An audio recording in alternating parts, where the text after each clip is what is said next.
Howdy, neighbors. David here. And today on Boondock Stallions, we are on day 18, technically 19, but who's counting, of our 31 days of horror. Now, I know it looks a little different in here because there's daytime. What? I know, but last night I stayed up really late watching Doctor Sleep, and I forgot that I have the director's cut, which is a full 3 hour movie. They added about 20 to 25 minutes from the theatrical cut of this film. And I honestly don't remember what they added because I only saw this in the theater one time, and then every other time I've seen it on Blu-ray has been the extended cut. So I have no idea. I forgot. My fault. But before we get started, go ahead and give this video a like and subscribe to the channel. And don't forget to hit the subscribe button and tell me down in the comments that you subscribed, because that is how you can enter for a chance to win $50 cash from me, David, on Halloween night when I draw names from a hat. So subscribe, try to win some of my money. I mean, I'll keep my money. It's my money. It's not, YouTube has absolutely no involvement in this at all. They will not be helping pay out. This is coming straight out of my pocket to you. So like, subscribe or don't, because like, I'll keep my money, and I like money. It's great. It's green. It smells like a strip club. Anywho, first things I would like to talk about while discussing Doctor Sleep is the very first death in the movie. Now, they start off the movie by showing you Rose the Hat and the group, the True Knot, and how they do everything by sucking the soul or the magic or the shine out of children. And I would, one, the death of Violet at the very beginning was meant to be significant in the entire thing. It really lacked. It should have been heard, is I guess what I'm trying to say is, Violet's family told her not to wander too far, and from what we saw, she was still relatively close to the campsite. And from what we know of the way the True Knot kills these children, it's a very violent and bloody, painful ordeal. And that little girl should have been heard screaming for her life, and her parents should have been able to save her. That's just, or at least try to save her. I feel like the Knot would have killed her if they'd gone to save her. But that was really my only issue. And the only reason that that's an issue is because the little boy, the baseball boy that gets killed later on that Abra sees, like, he gives an Oscar-worthy performance. I mean, I cringe while he is screaming because that little boy gave every bit of energy for his performance, and I truly believed that he was in physical mortal danger and that they were in fact killing him. He owned that scene, and it was blood curdling. And so, like, what the deuce, Violet? You couldn't die as well as the boy kid. I'm just playing, but like I said, that death should have been screened. Once again, the cast list, this is me nitpicking, but in the credits, they list the twin girls as the Grady twins. And once again, Grady didn't have twins. In the book The Shining and in the movie The Shining, it said that Grady's daughters were 9 and 11 years old, meaning they couldn't be twins. So stop calling them twins. Or at least stop calling those girls the Grady twins. They might have been other residents there at the hotel. Anyways.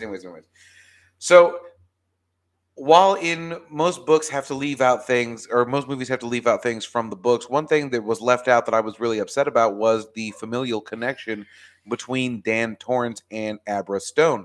What people don't realize is that her calling him Uncle Dan is actually a thing. I mean, it's not just like, oh, we're related by magic, the way she puts it in the movie. But it turns out that Jack had a little bit of an extramarital affair while he was married to Wendy before the events of the original Shining movie. It goes back and you find out that he did have an affair and fathered this girl who was Abra's mother.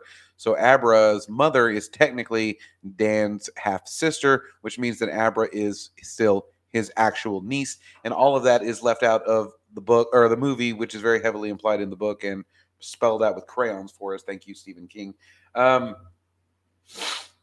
Abra has a heart of gold. And I say a heart of gold because she's very duty bound. She really took on Uncle Ben's words from Spider-Man: with great power comes great responsibility. And I say that because when Abra saw the little boy being murdered, she knew that she was the only person that saw it. And she knew that she was one of the only people that could stop it. And she knew that she had to do something about it because nobody else could.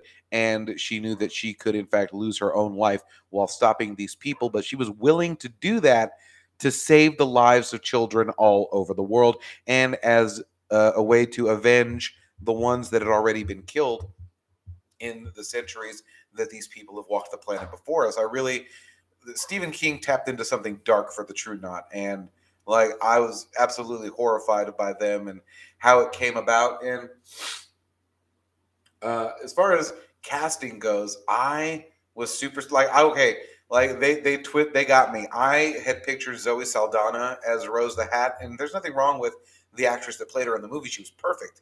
But like when you read a book and you have no visual material references to go with, you make up and use your own ideas. Like I'd have pictured a much like a John Cusack as Dan Torrance, and um, the actress that played Ginny Weasley in the Harry Potter movies was my mental image for what Abra looked like. And so when I got to the casting, like everything was better than I'd originally done in my head, as it is for the most part in most movies.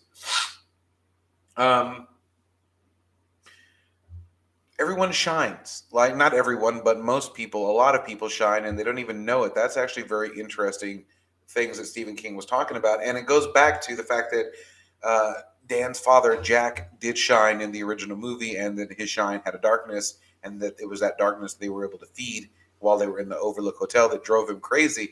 And I think that this movie really drove home the point about the house being in charge and taking over bodies, because I heard a lot of complaints on the internet about Henry Thomas's performance as Jack Torrance. Now, first of all, in the credits, he's not listed as Jack Torrance. He's listed as just the bartender. But if you pay attention, he's more than just the bartender. He plays the bartender with the red jacket. Then he plays the bathroom attendant in the full Alfred gear tux, and then he plays Jack himself wearing Jack's iconic outfit from the movie The Shining. He played three different characters in one movie, and people were saying that his portrayal as Jack was off and just a terrible impersonation. But let me give you this: it should have been that way. It shouldn't have been a direct interpretation, because if he'd gone for a full impersonation of Jack Nicholson, we'd have judged him for being too much like Jack Nicholson. But if he'd gone with not enough like Jack Nicholson,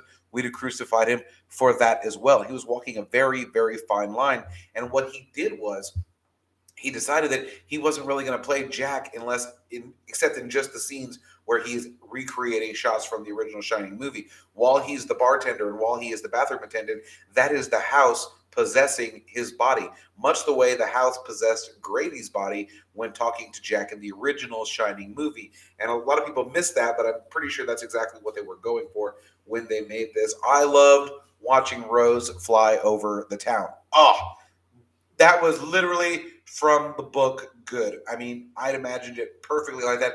And I don't understand why they don't use shots like Rose flying over the earth in more superhero films, because honestly, that felt like the realest depiction of what flying would actually look like in the physical real world, and it was very unnerving to see because it was so real. And so I thought that Superman should fly like that. It would be unsettling, and it should be. The end of the movie versus the end of the book. Now, Stephen King stories tend to get crapped on with endings a lot. Hashtag it, the original miniseries, and it, the 2017 movie. Well, let's go with this. It Chapter Two's ending wasn't nearly as good as it could have been. But Thor, calm down. You'll be out in just a second as soon as I put away all of the recording equipment, and you know that. Good boy. Thank you.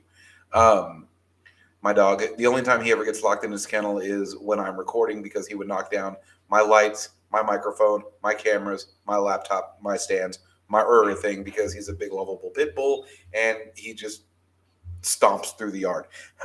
So he has to sit this one out for a few minutes. The ends. So in the book, the Doctor Sleep versus The Shining, at the end of The Shining, Jack is redeemed. And I'm actually making a video about Stanley Kubrick, because I've got a few Stanley Kubrick movies where he made them out of books and he vilified the main character when the main character shouldn't have been completely vilified, but given a redemption, or even in a sense of understanding and empathy for the character.